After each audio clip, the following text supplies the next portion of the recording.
कोल्हापुर शहर की सीमा विस्तार को लेकर राजनीति तेज हो गई है। विधायक राजेश क्षीरसागर ने साफ कहा है कि शहर की हवाई अड्डा हर साल में होगी और किसी के बयान को महत्व नहीं दिया जाएगा। नगरचान विभाग के अपर सचिव के गोविंद राज के बयान पर प्रतिक्रिया देते हुए क्षीरसागर ने कहा कि सीमा विस्तार के मुद्दे पर सभी जनप्रतिनिधियों की समिति है, सरकार भी उन्हीं का सहारा लेगी। आइए सुनते हैं सविस्तर चर्चा। अजितदादांनी 26 वेळा पुण्याची हद्दवाढ केली, कुठल्या ग्रामपंचायतीची परवानगी घेतली? आणि म्हणून हे बघा, कोल्हापूरची हद्दवाढ हा एक अत्यंत महत्वाचा विषय आहे। जवळपास 105 नगरपालिका महानगरपालिकेचे प्रस्ताव प्रलंबित आहेत। मी जबाबदारीने सांगतो की माजी सन्माननीय मुख्यमंत्री, दोन्ही उपमुख्यमंत्री, सर्व प्रमुख पदाधिकारी, पालकमंत्री, आमदार यांचे आमचं सर्वांचं एकमत झालेलं आहे की आता जनगणना सुरू आहे आणि 2027 मार्चला ज्यावेळी जनगणना संपेल ते सुरुवातीचे 10 गाव आपण त्यामध्ये घेऊ। आणि 10 गाव कुठली घ्यायची आहेत तर त्यांना सर्व सोयी सुविधा आम्ही देतोय। बघा, ज्या शहराची हद्दवाढ झाली तर जिल्ह्याचा देखील विकास होतो।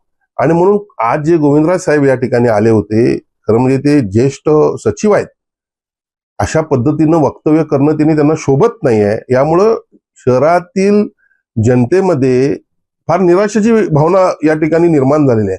पण मी आश्वासित करतो की कुठल्याही परिस्थितीमध्ये 2027 मार्चच्या जनगणनेनंतर कोल्हापूरची हद्दवाढ होणार म्हणजे होणार। त्यांच्या या वक्तव्यानंतर आता आपली भूमिका काय असणार आहे? बघा, मला कदाचित ते आले त्यावेळी दुसऱ्या विचारात असताना त्यांनी असं स्टेटमेंट केलंय काय मला असं वाटतं, कारण ते स्वतः त्या बैठकीला होते आणि त्यांची भूमिका काय आहे त्याला मी महत्व कशाला देऊ? सरकार आम्ही आहोत, निर्णय आम्ही घेणार आहोत, निर्णयाचं इम्प्लिमेंटेशन त्यांनी करायचं आहे आणि त्यामुळे त्यांच्या वक्तव्याला मी जास्त फार महत्व देत नाही।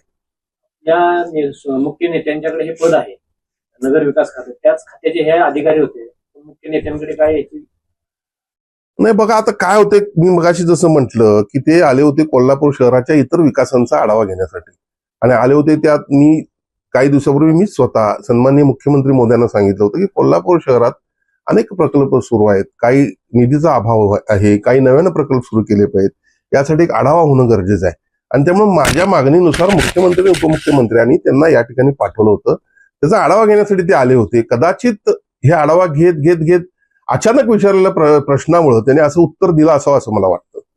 याबरोबरच विरोधी पक्षनेते जे आहेत नगरसेवक, त्यांनी एक पत्र दिलंय की शहराच्या आजूबाजूच्या गावांना विशेष दर्जा देऊन हद्दवाढ रोखायची आहे का, असा एक प्रश्न विचार नाही। बघा, हा जो प्राधिकरणाचा विषय आहे, हा मी या हद्दवाढीसाठी किती प्रयत्न करतोय आपल्या सर्वांना माहित आहे। 2014ला ज्यावेळी युतीची सत्ता ज्यावेळी पहिल्यांदा आली, शिवसेना भारतीय जनता पक्षाची, त्यावेळेला सन्माननीय मुख्यमंत्री देवेंद्र फडणवीस मुख्यमंत्री असताना मी IT पार्कसाठी देखील, खंडपीठासाठी देखील आणि या हद्दवाढीसाठी देखील अनेक वेळा आंदोलन विधानसभेच्या पायऱ्यांवर केलेले आहेत। आणि या शहराची हद्दवाढ व्हावी यासाठी मी आमरण उपोषण पत्करलं, मला आत बोलवलं गेलं। शिवसेनेचे गटनेते एकनाथ शिंदे साहेब त्यावेळी होते, मला आत बोलून सन्माननीय मुख्यमंत्र्यांनी सांगितले की हद्दवाढ या ठिकाणी आम्ही करतोय, पण इतर लोकांचा विरोध जो होता तो विरोध जास्त व्हायला नको या दृष्टीने सगळ्यांना समजून सांगावं यासाठी 42 गावांचं प्राधिकरण केलं होतं। त्यामध्ये असं होतं की एक लक्षात घ्या, माझं या ठिकाणी आपल्या माध्यमातून सर्वच राज्यकर्त्यांना आव्हान आहे, कुणी यामध्ये राजकारण करू नका। तुम्ही अशा पद्धतीने राजकारण करत असाल तर कोल्हापूर जिल्ह्याचा विकास होणार नाही। शक्तीपीठाला देखील अशाच पद्धतीने तुम्ही विरोध करता। खरं म्हणजे शक्तीपीठ देखील किती महत्वाचा प्रोजेक्ट आपल्या दृष्टीने आहे।